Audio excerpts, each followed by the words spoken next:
चतुर खरगोश और शेर। किसी घने वन में एक बहुत बड़ा शेर रहता था। वह रोज शिकार पर निकलता और एक ही नहीं, दो नहीं, कई कई जानवरों का काम तमाम देता। जंगल के जानवर डरने लगे कि अगर शेर इसी तरह शिकार करता रहा तो एक दिन ऐसा आएगा कि जंगल में कोई भी जानवर नहीं बचेगा। सारे जंगल में सनसनी फैल गई।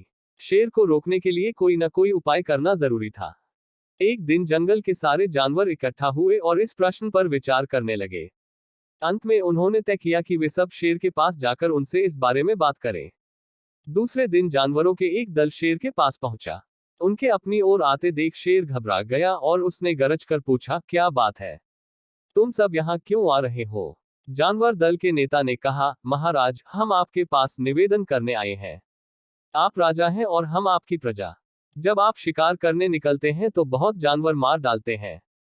आप सबको खा भी नहीं पाते। इस तरह से हमारी संख्या कम होती जा रही है। अगर ऐसा ही होता रहा तो कुछ ही दिनों में जंगल में आपके सिवाय और कोई भी नहीं बचेगा। प्रजा के बिना राजा भी कैसे रह सकता है? यदि हम सभी मर जाएंगे तो आप भी राजा नहीं रहेंगे। हम चाहते हैं कि आप सदा हमारे राजा बने रहें। आपसे हमारी विनती है कि आप अपने घर पर ही रहा करें। हर रोज स्वयं आपके खाने के लिए एक जानवर भेज दिया करेंगे।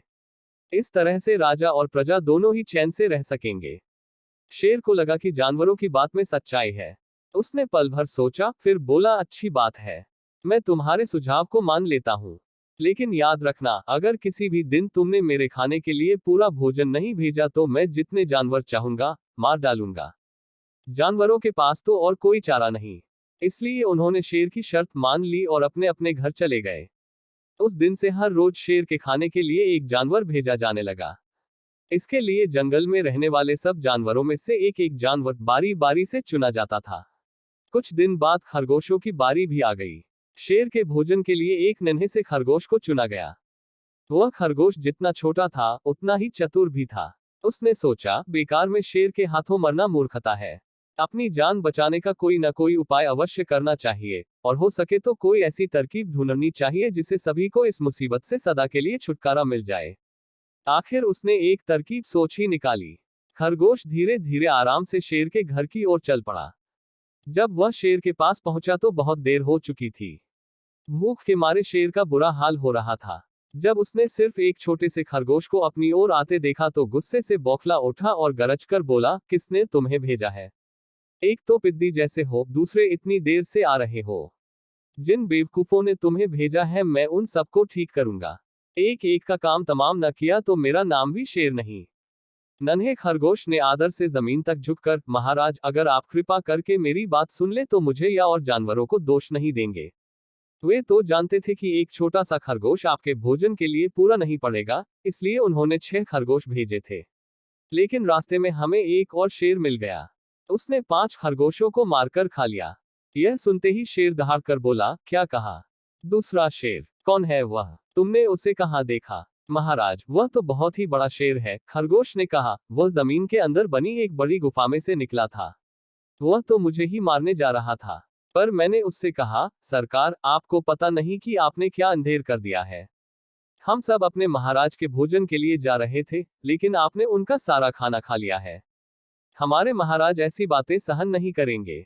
वे जरूर ही यहाँ आकर आपको मार डालेंगे। इस पर उसने पूछा, कौन है तुम्हारा राजा? मैंने जवाब दिया, हमारा राजा जंगल का सबसे बड़ा शेर है। महाराज, मेरे ऐसा कहते ही वह गुस्से से लाल पीला होकर बोला, बेवकूफ, इस जंगल का राजा सिर्फ मैं हूँ। यहाँ सब जानवर मेरी प्रजा हैं। मैं उनके साथ जैसा चाहूं वैसा कर सकता हूँ। जिस मूर्ख को तुम अपना राजा कहते हो उस चोर को मेरे सामने हाजिर करो। मैं उसे बताऊंगा कि असली राजा कौन है। महाराज, इतना कहकर उस शेर ने आपको लिवाने के लिए मुझे यहाँ भेज दिया। खरगोश की बात सुनकर शेर को बड़ा गुस्सा आया और वह बार बार गरजने लगा। उसकी भयानक गरज से सारा जंगल दहलने लगा। मुझे फौरन उस मूर्ख का पता बताओ, शेर ने दहाड़कर कहा। जब तक मैं उसे जान से न मार दूंगा मुझे चैन नहीं मिलेगा। बहुत अच्छा महाराज, खरगोश ने कहा, मौत ही उस दुष्ट की सजा है। अगर मैं और बड़ा और मजबूत होता तो मैं खुद ही उसके टुकड़े टुकड़े कर देता। चलो, रास्ता दिखाओ, शेर ने कहा। फौरन बताओ किधर चलना है। इधर आइए महाराज, इधर। खरगोश रास्ता दिखाते हुआ शेर को एक कुएं के पास ले गया और बोला, महाराज, वह दुष्ट शेर जमीन के नीचे किले में रहता है। जरा सावधान रहिएगा। किले में छुपा दुश्मन खतरनाक होता है। मैं उससे निपट लूंगा, शेर ने कहा। तुम यह बताओ कि वह है कहाँ? पहले जब मैंने उसे देखा था तब तो वह यहीं बाहर खड़ा था। लगता है आपको आता देखकर वह किले में घुस गया। आइए मैं आपको दिखाता हूँ। खरगोश ने कुएं के नजदीक आकर शेर से अंदर झांकने के लिए कहा। शेर ने कुएं के अंदर झांका तो उसे कुएं के पानी में अपनी परछाई दिखाई दी। परछाई को देखकर शेर जोर से दहाड़ा। कुएं के अंदर से आती हुई अपने ही दहाड़ने की गूंज सुनकर उसने समझा कि दूसरा शेर भी दहाड़ रहा है। दुश्मन को तुरंत मार डालने के इरादे से वह फौरन कुएं में कूद पड़ा। कूदते ही पहले तो वह कुएं की दीवार से टकराया, फिर धड़ाम से पानी में गिरा और डूबकर मर गया। इस तरह चतुराई से शेर से छुट्टी पाकर नन्हा खरगोश घर लौटा। उसने जंगल के जानवरों को शेर के मारे जाने की कहानी सुनाई। दुश्मन के मारे जाने की खबर से सारे जंगल में खुशी फैल गई।